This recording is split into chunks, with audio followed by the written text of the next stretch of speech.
Good morning, and welcome to this episode of the Ad Drop Podcast. As we continue our spin through the world of college athletics, I'm pleased to be joined by the Director of Athletics for Wilkes University, Scott Musa. Scott, how you doing this morning? I'm doing wonderful. How you doing, Terrance? Not bad. Now, before we jump into the AD part, a couple of quick questions. Um, were you a Brine guy or an STX guy? I was a brine guy. And of course that was 30 years ago now, and I was a face-off guy, so I went through lots of heads, but I was an SL2 guy and I went through lots and lots of heads back in the day.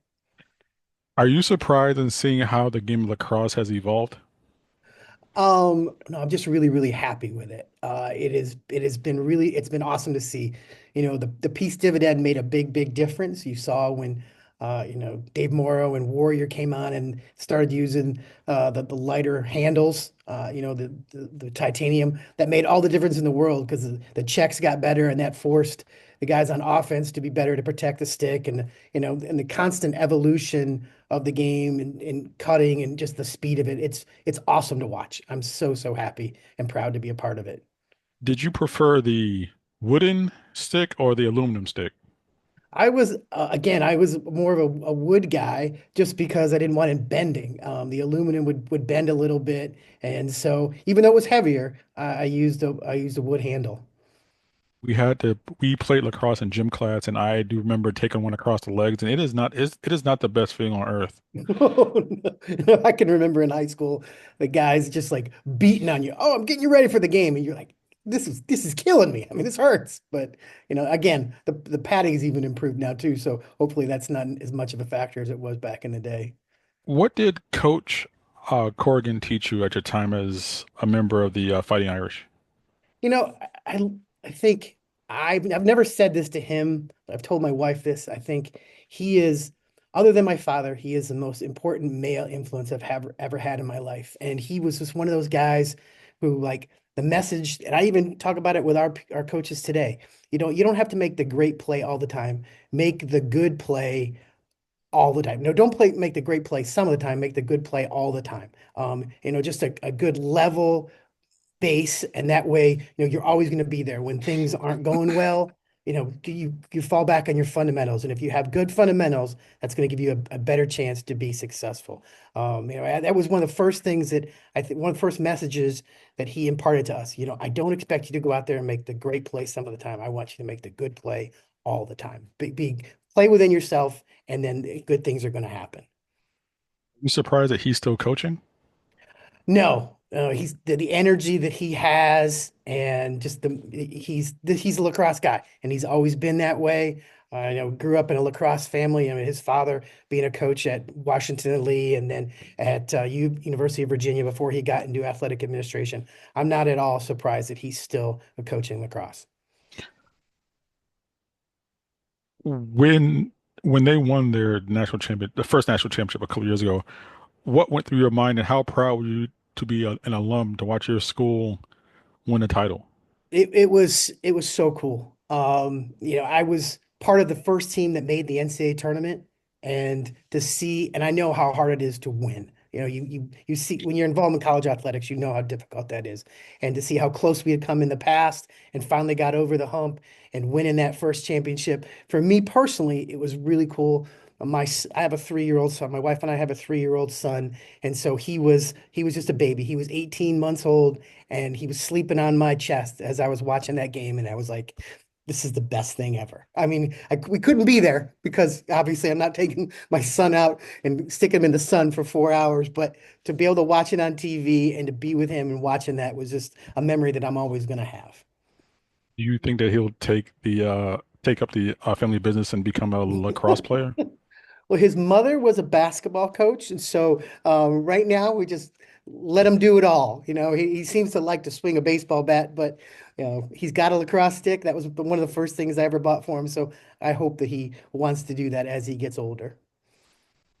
What could happen first? You could step on the court and play a full game of basketball, 5-on-5 full court, or your wife step on a lacrosse field and be able to play in the game. Considering my ability on the basketball court, she would be much better on a lacrosse field than I am on the court. That would definitely happen first. She would be much more uh, able to play lacrosse than I am to play basketball. What was the transition like coming to Wilkes from being at Shenandoah for 3 decades? Yeah, that was it was scary, but it was exciting at the same time. I had been at one place my entire career, so I knew one way of doing things. But I was ready mentally for a different challenge. And so, I got here and I was like just kept an open mind, like, all right, how do we do things here at Wilkes? And the people could not have been more welcoming and supportive of me. It's been a really, really great change for me and my family.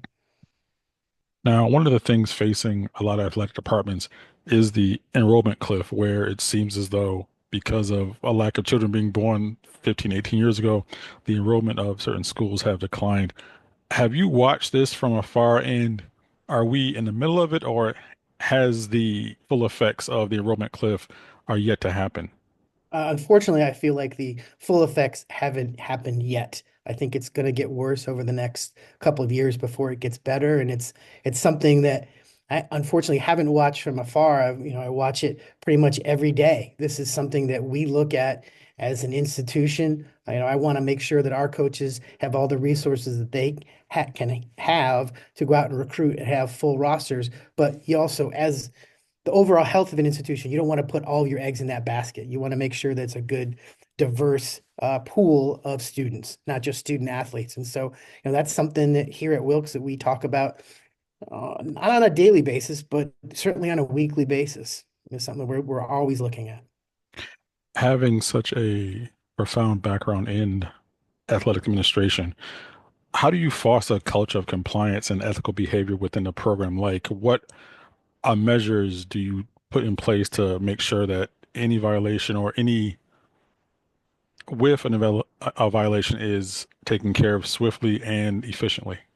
Well, I think first of all, you set a standard that this is what the NCAA rule book is, and then you don't want it to be punitive. Like if something because inevitably there will be a violation. People aren't going about it maliciously. It just might be it's an oversight or something. Something like that might happen, and so you have to be welcoming, and then you focused on solutions when they bring you these issues rather than being upset with them and you're like, okay, we're going to penalize you for this, this, and this. You're like, okay, what happened? How did it happen? How can we fix it so it doesn't happen in the future? I think that when you have that kind of mentality, they feel comfortable coming to you with problems before they become too big to handle at the institutional level. Now, being an AD for so long, you've had to have difficult conversations with staff, with players. Is there a thought process you have, or do you go into each conversation differently as far as taking them as they come? I think it's a little bit of both. You obviously you take each situation as it comes because each situation is going to be different. But I think you go into it with a lot of empathy and you try to understand their side of the story and you try to, you know, acknowledge them and hear them on their side of it. Because there's my perspective, there's the university's perspective, and then there's going to be either the coach or the student athlete's perspective. And so you try to hear their voice and you're like, okay, this is where we are, but this is how we're going to move forward. The more empathy you can show for whomever it is you're having a conversation with, I think the better chance of success that you're going to have. You've seen it throughout your career. There is a connection between the athletic program and the broader community. How do you promote a positive relationship between athletics, the student body, and the community around campus?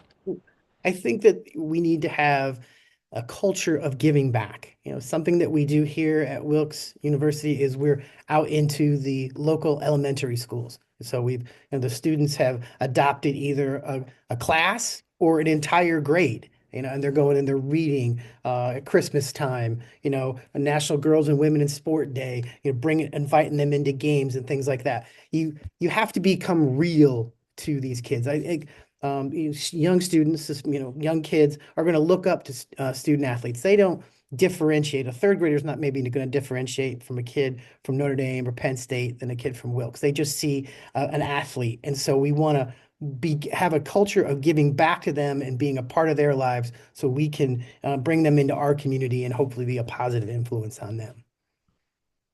When you look at the current environment, what are your biggest challenges trying to recruit any coaches or trying to hire coaches? I think certainly since COVID, there's an increased acknowledgement that the work-life balance was off. And so we need to do everything that we can to make sure and to understand how you have to have a balance between work and then your personal time. I think there was so much of used to be when it was a badge of honor if you worked 18 hours a day. And that doesn't make you the most effective teacher and certainly spouse, parent that you can be. You need to have time away. So I think here we want to foster the most positive working environment possible and understand that it's not a typical 9 to 5 job. You're going to work more than 40 hours, but I don't expect you to guard your desk either. If you get your work done and it might happen in the afternoon or the evening or over the weekends, then you don't necessarily need to be here at 10 o'clock on a Tuesday because if that's not the most productive use of your time, then I don't need to see you here. And so that's the thing that we kind of struggle with is to overcome that mentality from before of you got to be around, and then so then people aren't interested in that job because they figure like it's such a grind. I can go and make as much money or more money doing something that gives me more time away and time to spend with my family. So we got to make the job as appealing as possible to that next generation of student athlete or coaches and teachers. One of the foundations of any athletic program is the ability to fundraise. How do you ensure that fundraising, your efforts are one, successful, and two, align with the overall mission of the school? Well, aligning with the mission of the school means you're going to have constant conversation with the people in advancement. And then your success is you're selling your vision of what the athletic department or each particular team is to hopefully a donor who's interested. A lot. We have a very, very strong alumni base here at Wilkes University, and so they want to come out and help. So it's just a matter of showing them, okay, this is where we are, this is where we want to be, and your support can help us move from point A to point B. So I think you obviously want to set yourself up for success by talking to the right people, but then it is showing them your vision and getting them to buy into that vision. How do you measure success of the athletic department far beyond wins and losses? I think at our level, at Division 3, I I look at success, I measure success on getting kids across the stage. I think that is the number one most important thing that we do is that we bring students in here, we bring in 18-year-old kids and we send them out hopefully as 22 to 23-year-old men and women that are leaders and they're prepared to lead in society. And so I look at our success, yes, wins and losses is the easiest one, the easiest metric to go off of. But are they are they prepared to make this society a better place? And so what I look at, you're bringing them in, are they prepared to succeed academically, athletically, and socially? And then do we get them across the stage 4 or 5 years later? Being in a landmark, it is a conference that definitely is, it balances high academics with high athletic performance. What does being in a landmark mean to Wilkes? We could not be happier with our association with the other 9 schools in the landmark. They're a bunch of hardworking, not just athletic directors and coaches, but even the presidents. We had an ADRs. We had a meeting with the presidents and athletic direct reports 2 weeks ago, 2 or 3 weeks ago in Washington, D.C., and all of these people were engaged in the NCAA process. And so I think being a part of a successful league is having a commonality in mission and vision. And I think the 10 schools in Landmark certainly have that right now. Are there any times when you can sit back and enjoy a sporting event as a fan? And if so, what event and what team? My entire career, it's like almost been the fan part. I'm sorry to say, has been, or maybe not sorry to say, has been beaten out of me. I live and die with the wins and losses that our student athletes have, but I can't be the one who's screaming at officials and championing. I'm certainly excited, but when we're successful, and I feel from when we lose, but I have to be a little bit detached because there's the game ops people, and then how we handling the crowd, what's going on with the officials, like all of those other things that are going on. I'm like, my brain is like looking at that as opposed to just what's going on in between the lines. You could go back in time and re-recruit any player from Notre Dame football to come and play right now as a freshman. Who would it be and why? Re-recruit Chris Zorich. Obviously, I think about Chris Zorich or Rocket Ishmael. I know Rocket being a Wilkes-Barre alum or a Wilkes-Barre native, but Chris, he epitomized what it meant to be a football player. He was such a tough guy on the defensive line, and he battled 60 minutes every week. And I had a chance to know him a little bit. And watched him play through injuries and stuff like that. I was in the training room with him, when he was rehabbing. But during that run when Notre Dame football was phenomenal under Lou Holtz, he was 100% the cog that made them work. He was the heart and soul of that program. Do you ever look back at the game against Colorado and are still stunned that penalty was called? 100%. I was actually in the Orange Bowl when that happened. And, Rocket runs it back for the touchdown, and you think we're going to win this ball game. And then my friends and I are all cheering, and I just look down the field and I saw that yellow flag. I'm like, it's all coming back. And to this day, I will say it was a terrible call, but I'm a little bit biased in that situation, I would think. When you're out with the family, where's your favorite place around town to eat and what's on your plate? We've this area is really known for its pizza. And so we've very much enjoyed getting pizza from various different places around town and where we live just south of Wilkes-Barre. I'm also a big wings fan. And so we've been fortunate. There's a couple of places where we live in Mountaintop, but they've got good wings. And so yeah, that's the kind of stuff that we're going to eat when we're out with the family right now. He is the director of athletics for Wilkes University, Scott Musa. Scott, thank you so much for joining us on this episode of the Ad Drop Podcast. Thank you, Terrance.